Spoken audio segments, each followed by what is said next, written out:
Guys, আসলে একটা সত্য কথা বলতে কি জানেন, আমরা রাজমিস্ত্রি যারা আছি আসলে তাদের জীবনটা অনেক রিস্কের। কিছু কিছু মানুষের কাছে তা কিন্তু রিস্কের না, তার কাছে হাস্যকর মনে হয়। কিছু কিছু মানুষ আছে আমাদের কষ্টের জীবনটা তারা সুখে শান্তিতে মনে করে, হাস্যকর মনে করে, দাম দেয় না, ইনসাল্ট করে। কেননা আজকে দেখেন এমন এক জায়গায় কাজ করতেছি, আল্লাহ না করুক, ওই যে দেখেন আমিও কাজ করতেছি, আর ওই যে ওই পাশে দেখেন, ওই যে দেখেন, আপনার একটু জুম করে দেখাইতেছি, একটু দেখেন, ওই যে ভাইরা, ওটা হচ্ছে 10 তলা, ওটা 10 তলা ঝুলন্ত মাস অবস্থা ওরা কাজ করতেছে। আরেকটা দেখাইতেছি ওই একই বিল্ডিং এর, ওই যে ওই পাশে দেখা যাচ্ছে, দেখেন। তো ওরার জীবনটা আসলে কি, ওরা যে বাসার থেকে বের হয়ে আসে, আবার সারাদিন কাজ করার পরে, কষ্ট করার পরে কিছু টাকা নিয়ে বাড়িতে চলে যাবে, জীবনটা কোন পর্যায়ে আছে, আমাদের জীবনের কোনো নিরাপত্তা আছে, সে কোনো কনস্ট্রাকশনের বিষয়ে যেটা কাজের ক্ষেত্রে কোনো সেফটি আছে? কোনো সেফটি নেই, কোনো সেফটি নাই। কেননা কারণ আমরা তো কাজ করতেই হবে, তাই না? আমাদের কাজটা তো করতে হবে। আমরা যে কাজটা করবো বা করবো, এই সেফটিটা বন্ধ পাইতেছি না। তার কথা হচ্ছে করলে করো, না করলে নাই, অসুবিধা নাই। না, আমাদের তো পেটের দায়ে চলতে হবে, কারণ আমাদের তো সরকার এরকম কিছু দেয় না। দেয় আমাদেরকে সরকার কোনো কিছু দেয় না, যদি দিত বেল দিতে হবে, হেলমেট দিতে হবে, জুতো দিতে হবে, যেমন বাইরের রাষ্ট্র তারা সব কিছু দিয়ে দেয়, কিন্তু আমাদের এটা নাই, আমাদেরকে দেয় না। এখন আমারটা দেখাই, আমি যে মাছটা আজকে 3 দিন হইলো মাছটা বাইন্দা উড়াইছি আমরা 6 জন লোকে। পরে প্রথম দিন 6 জন, পরে 4 জন, এখন আবার 4 জন। আজকে মাছা বাইন্দা কমপ্লিট করছি। দেখেন আমাদের মাছাটা, দেখছেন? দেখেন গাড়ি গুড়ি দেখেন, ওই যে ওই পাশে ভিডিওটা দেখাতে পারতেছি আছে, চাইলেন পারতেছে আমাদের সহজ অনেক বাতাস, প্রচুর বাতাস। এখানে আমাদের সেফটি নেই, কোনো কিছু নাই, কিভাবে কি করব? দেখেন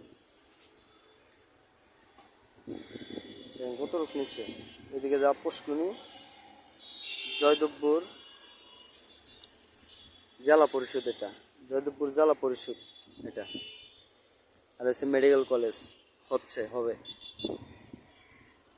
আর আপনাদেরকে নিচেরটা একটু দেখাই, আর নিচের তাকাইলে আমার অনেক ভয় করে। দেখেন দেখা যাচ্ছে, ক্যামেরা তো মনে ঠিক মতন দেখা যাচ্ছে। দেখেন, দেখছেন? দেখছেন? দেখা যায় ভাই, আমাদের যে কষ্টটা, আমাদের যে বাবা বাবা বাবা বাবা, এই যে মাছা দৌড় মারে, আসলে কষ্ট, যত টাকার দরকার আমাদের সংসার আছে, বউ আছে, তাদেরকে খাওয়াতে হবে, তাছাড়া কী করবো? আমরা যেটা শিখছি, যারা করে তারাই বুঝে, কারণ যে কাজ শিখছে এই কাজ করার পর অন্য কোনো কাজ করতে চায় না তারা। বিশেষ করে রাজমিস্ত্রি যারা, এই কনস্ট্রাকশনে যুক্ত যারা আছেন, তারা সবাই কথাটা মানে বা জানে। সারাদিন কষ্ট করার পরও 700, 800, 600, অনেক বিভিন্ন জায়গায় বিভিন্ন রকম বেতন দেয়। সারাদিন কাজ করার পরে পরের দিন যে কাজে না আসে, তার টাকা থাকে না, ভালো থাকে না, হিসাব করে চললেও সেই টাকাটা উন্নত হয় না, বা আমরা সরকার থেকে কোনো কিছু পাই না। সরকারি চাকরি করে তারা, মাস শেষে তারা সরকারি বেতন পায়, এটা পায়, এটা পায়।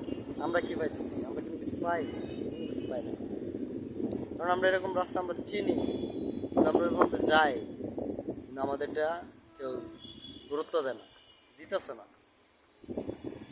তো আমার দাবি একটাই, কনস্ট্রাকশনের লোক যারা আছি আমরা সবাই আমার এই কমেন্ট বক্সে বলবেন, বা ভিডিওটা ভাইরাল করার চেষ্টা করবেন, সবাই যেন শুনুক, বুঝুক আসলে আমরা যে কাজটা করি না, এটা কি জীবন বলে?